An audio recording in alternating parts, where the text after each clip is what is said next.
bom dia novamente. Então, vamos corrigir a atividade da página 54 e 55. A primeira questão vai pedir que você identifique com a letra H ou com a letra L, H para Hobbes e L para Locke, em relação ao que cada um tem como teoria de fundamentação. A letra A diz: e dado que a condição do homem é uma condição de guerra, todos contra todos, segue-se que numa tal condição todo homem tenha direito a todas as coisas. Essa frase é de quem? De Hobbes, quando ele dizia que todos os homens estavam em guerra lutando entre si. A próxima frase é de Locke. Suponhamos, pois, que a mente é, como dissemos, um papel em branco, desprovida de todos os caracteres, sem quaisquer ideias como será suprida. A isso respondo numa palavra da experiência. Todo o nosso conhecimento está nela fundado e dela deriva fundamentalmente o próprio conhecimento. Quando Locke coloca que a partir de experiências sensíveis o homem vai começar a construir todo o seu enredo, ao contrário de Hobbes, que colocava já como um conhecimento científico. Locke também diz: considero, portanto, que o poder político é direito de editar leis. E Hobbes dizia que autorizava e transferia o direito dele de governar a mim mesmo, homem, a esta assembleia de homens. Ou seja, Locke defendia um governo mais liberal e Hobbes defendia um governo à base do poder absolutista, a base do poder em que era concedido aos seus bens e a si mesmo. A questão de número 2 diz: leia a definição de racionalismo e compare com o que você aprendeu sobre o empirismo. E aí ele vai dizer: qualquer filosofia que enfatize o papel da razão, que nesta perspectiva garante a aquisição e a justificação do conhecimento sem auxílio, a preferência pela razão em detrimento da experiência sensorial como fonte de conhecimento. Acontece que as filosofias racionalistas elas defendiam a razão como a origem e a fonte de conhecimento, ao passo que as filosofias empiristas defendem a origem na experiência, no tato, no sentir, através dos sentidos. Então, os primeiros, no caso racionalistas, eles defendem o conhecimento a partir da razão, e os segundos defendem a partir da experiência. Nesse caso, empírio, palavra grega que significa experiência, certo? A questão de número 3 vai pedir por que você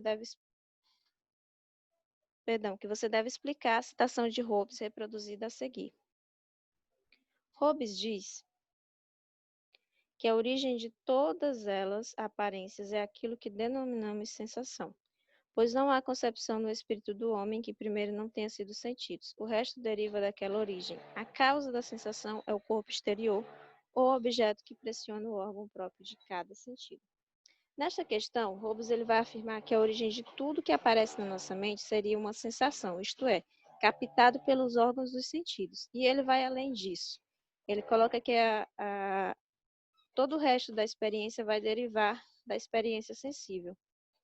E isto é uma tese desses filósofos empiristas, onde coloca que toda fonte de conhecimento é através da experiência. Ou seja, as ações e as atividades da mente e o raciocínio dependem das ideias ou das impressões sensíveis, da forma como sentimos as coisas. A questão de número 4 é uma questão pessoal, tá? Para quem ainda não me viu essa atividade, eu quero que vocês respondam a questão de número 4 e me enviem.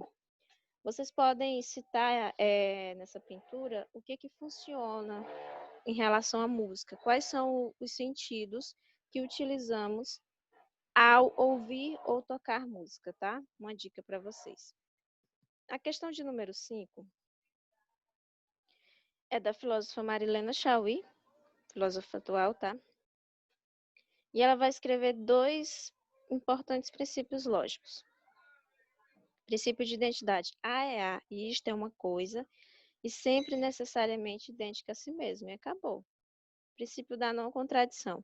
A é A e não pode ser não há. Isto é impossível que uma coisa seja idêntica a si mesma e contrária a si mesma ao mesmo tempo e na mesma relação.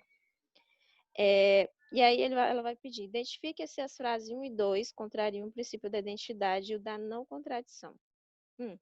Meu time ganhou o jogo de futebol ontem, mas fez menos gols válidos que o adversário na partida.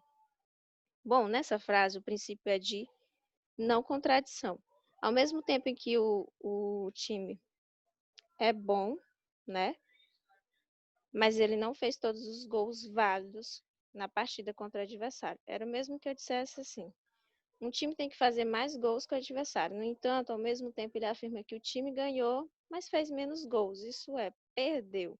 Um time não pode, na mesma partida, por exemplo, ganhar e perder. Trata-se, portanto, de algo contraditório. Como é que o time ganhou, mas não fez todos os gols válidos? Isso é contraditório.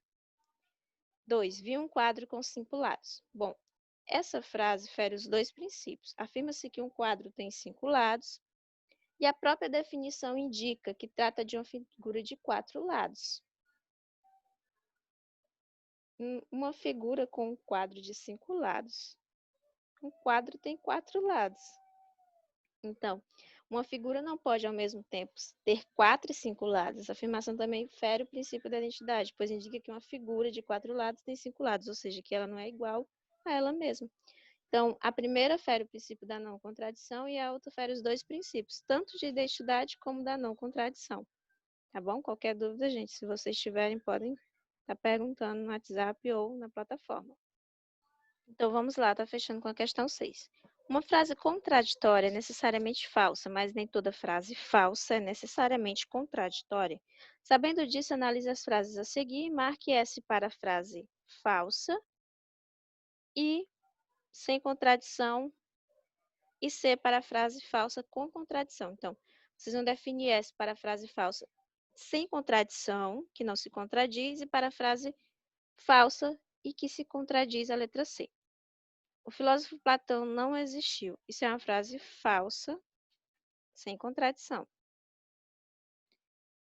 Ele é solteiro, mas está casado. Isso, além de ser uma frase falsa, ela se contradiz. Como é que ele é solteiro, mas é casado? Deus existe e não existe. Isso é uma frase falsa e contraditória. Se Deus existe, ele existe e basta.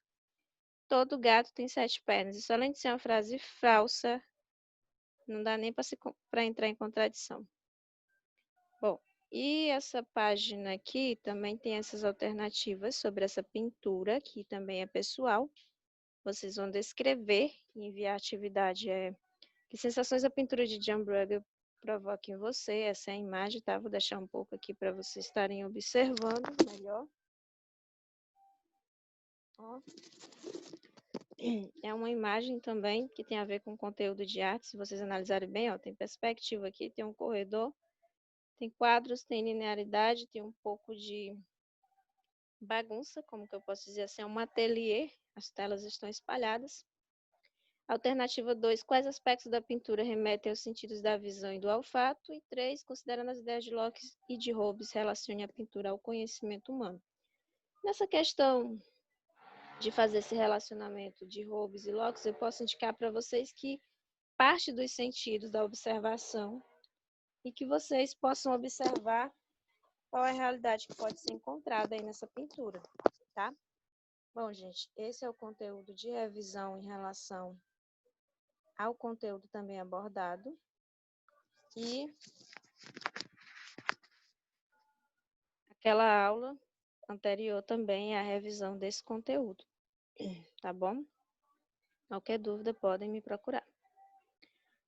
Desejo a vocês uma boa semana de revisão e até mais, tá bom? Fiquem com Deus e se cuidem.